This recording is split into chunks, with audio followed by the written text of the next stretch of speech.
So today we are once again looking at the Cradle of Aviation Museum out on Long Island. In the first part, I focused on the early years of aviation, from its beginnings here out on Long Island, all the way until World War II, hence the 1940s. But this museum has so much more to offer. In fact, so much I could probably make part 3 and 4 just on the footage that I have. However, I want to expose you just a little bit to some of the amazing things you can see in this location. And then in the future, down the road, I will probably use some footage as well in other videos if the stars align and I'll be able to carry out my plans of certain locations I would still like to show you. For now, let's focus on this museum from where we left off, hence the 1940s, and aviation after the Second World War, and that means jet airplanes. And there are certainly many examples of jets here. From the early ones of the late 1940s and the 1950s, like the Fury, the Cougar, or the F-11 Tiger plane, which was used by the Blue Angels. But one thing you will realize walking through the museum is that a lot of the planes that are shown actually were designed and built right here on Long Island. Again, showing the importance that this region played in aviation even after the Second World War. Some of these planes you can also view in other locations in New York City, like for example, the Intrepid aircraft carrier, which I recently posted videos on. Planes like the F-14 Tomcat, again, built on Long Island.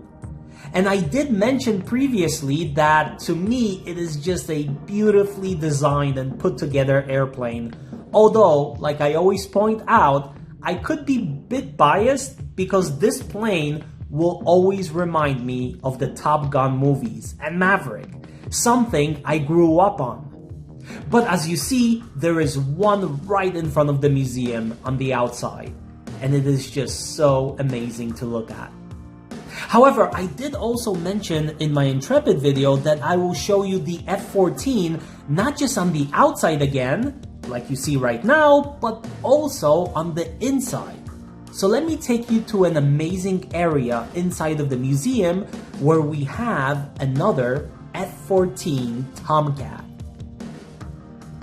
Next to it, there is a reconnaissance pod system, so essentially a fancy camera which could have been attached to the plane. It's pretty massive.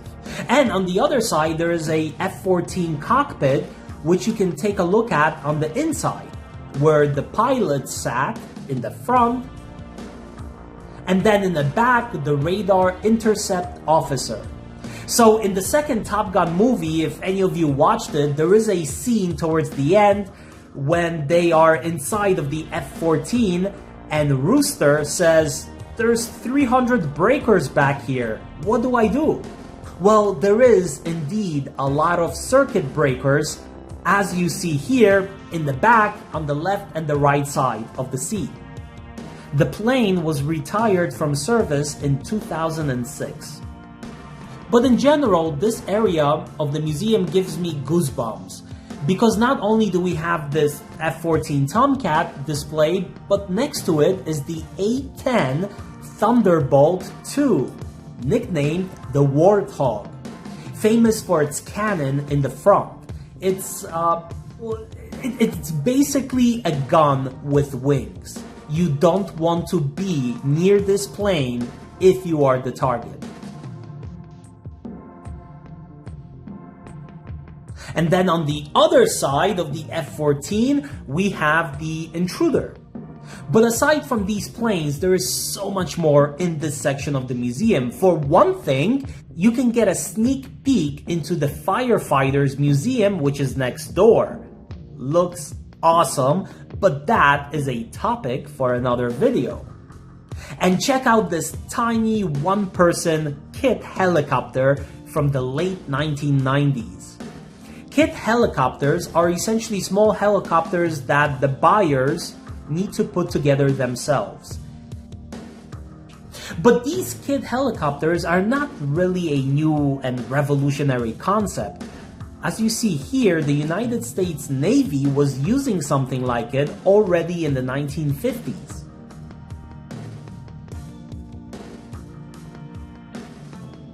And then next to this tiny helicopter, we have the Gulfstream, a luxury business jet. So a little bit of a sneak peek on the inside of the plane.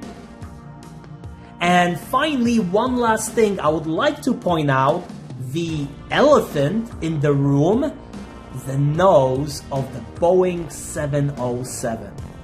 So the 707 essentially made Boeing a household name, and it revolutionized air travel.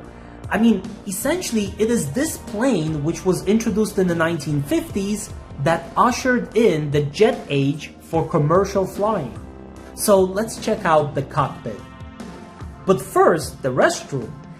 And I'll be honest, with the way this world is today, I am surprised the museum did not have to install a sign yet which says, "Not an actual bathroom, please do not use."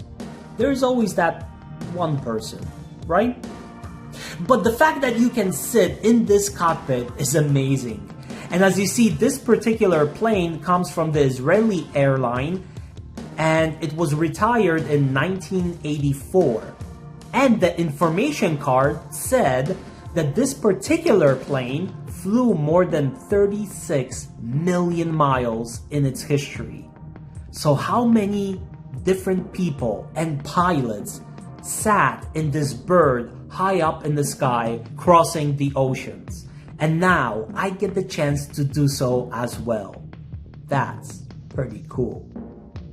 But this plane brings me to the next major section of the museum, and that is the Pan Am Airlines, which were the first ones to use the Boeing 707 in 1958 between New York and London. In fact, Pan Am Airlines is actually one of my research projects that I was thinking about for a long time, but I never had the time to actually do the research. But I promised myself that next year, no matter what, it is on my list.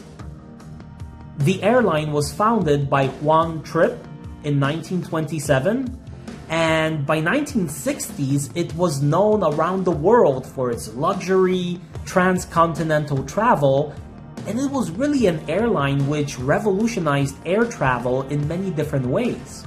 For instance, it was the founder, Juan Trippe, who came to Boeing and pushed the idea with the company to build a double-decker airplane, which was madness at that time. But by being persistent, eventually Boeing developed the 747 jumbo jet, the queen of the skies, famous for the hump in the front where you had the cockpit and the lounge. The plane began flying in 1970, first with the Pan Am Airlines, and it changed aviation. Airports raced to extend the runways for the plane. Maintenance facilities, passenger facilities, all had to be designed from scratch, essentially to accommodate this new giant plane. And I, for instance, remember it as one of my first toys growing up in the 1990s. The airline carried American presidents like President Roosevelt. So this was even before Air Force One. It carried popes and other very important heads of state. And until 1991, wherever the President of the United States went on Air Force One, so did a second plane operated by Pan Am Airlines to carry the media reporters.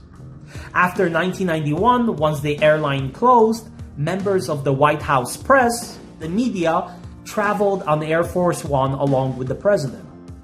Many New Yorkers might still remember the famous logo on the Pan Am Building on Park Avenue right behind the Grand Central Station.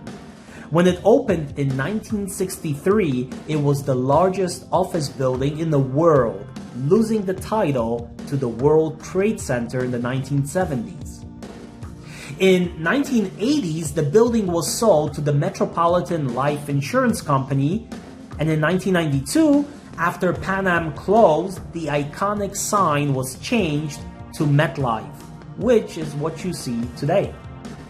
The other Pan Am location which stands out in New York City's history is the terminal at the John F. Kennedy International Airport.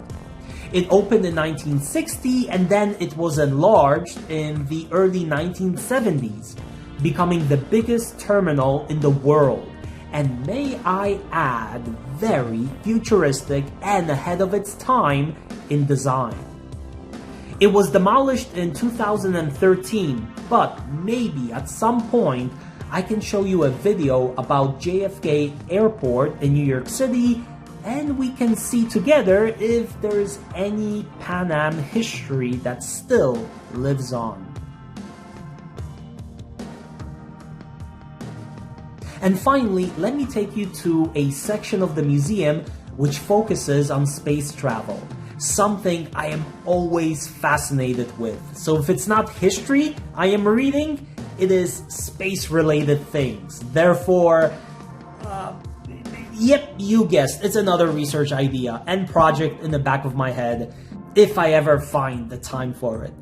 But you get hints of this section on the outside, where we have Sally Ride, the first woman in space, in 1983.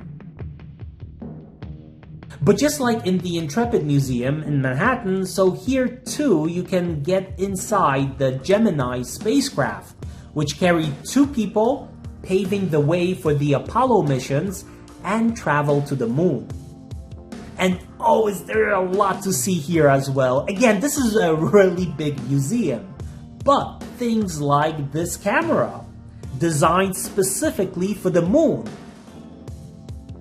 or the mission control.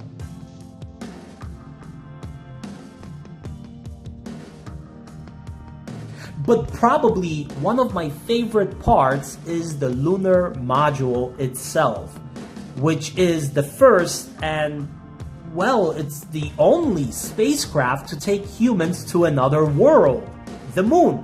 In 1969, Neil Armstrong and Edwin Buzz Aldrin were the first humans to walk on the moon. And one thing that many people forget is that there were a total of 6 lunar modules which landed on the moon from 1969 to 1972, which means that 12 people, 12 astronauts, walked on the moon altogether. By the way, these were built right here on Long Island in Bethpage, a place I will show you in the future. But let me show you the coolest part, I think. What you are looking at is an actual lunar module which was scheduled for the Apollo 19 mission in 1973. However, due to budget cuts, Apollo 18, 19, and 20 were cancelled. But this here was designed and built to be on the moon in 1973. Incredible. I forgot to do a close-up, but if you do look closely on that flap that comes down on the right side of the American flag, it is where a camera was installed so that it could capture the moment the astronauts are coming down the ladder and stepping on the moon. That would have been an awesome footage. From the other side, where it says the United States, inside was to be the place for the moon rover. The last 3 missions, so Apollo 15, 16, and 17, all used moon rovers, which were left on the moon and hence still parked there today. Just, this is between us, don't tell this to anyone from the New York City government, because they will quickly use this as an excuse to start claiming the moon for New York City as it's an opportunity for parking tickets. But honestly, I just still cannot believe that these lunar modules were built right here on Long Island, just few miles from where I live. I mean, I really can't believe it, and I mean it. So it's just amazing. So Long Island, once the cradle of aviation and a hub for the first pilots and airplanes, 50 years later evolved to a hub for space travel. To really think about it, technology has changed drastically in the last 100 years or so. I wonder what historians in the future will call this time period. But whatever name will be chosen, it is certainly an exciting time to be alive. I hope you enjoyed this brief tour, and it's a pleasure sharing some of this with my YouTube world. So don't forget to subscribe, as I will always try to post some sort of a interesting video and give my take on these locations. But until then, take care everyone.